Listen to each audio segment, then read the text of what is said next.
আসসালামু আলাইকুম ভিউয়ার্স, আজকে আমরা শিখব অ্যানালগ মাল্টিমিটারের মাধ্যমে কন্ট্রোলারের মসফেট সেকশন বা ড্রাইভার সেকশন কীভাবে পরিমাপ করতে হয়।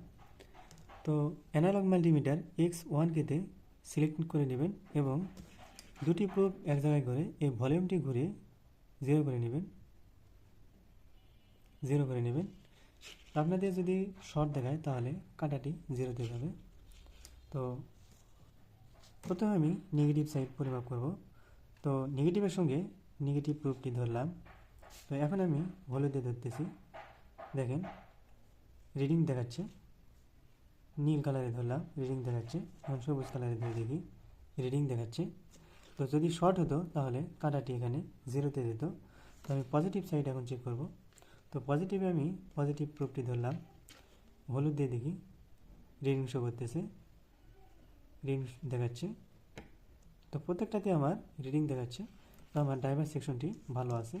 তো ভিডিওটি ভালো লাগলে একটি লাইক দেবেন এবং আপনি যদি আমার চ্যানেল নতুন দর্শক হয়ে থাকেন আমার চ্যানেলটিকে সাবস্ক্রাইব করবেন। আপনারা যারা অটো ডিপার্টমেন্টের সব ধরনের কাজ শিখতে চান তারা আমাদের সঙ্গে যোগাযোগ করতে পারেন। তো ভালো থাকবেন। আসসালামু আলাইকুম।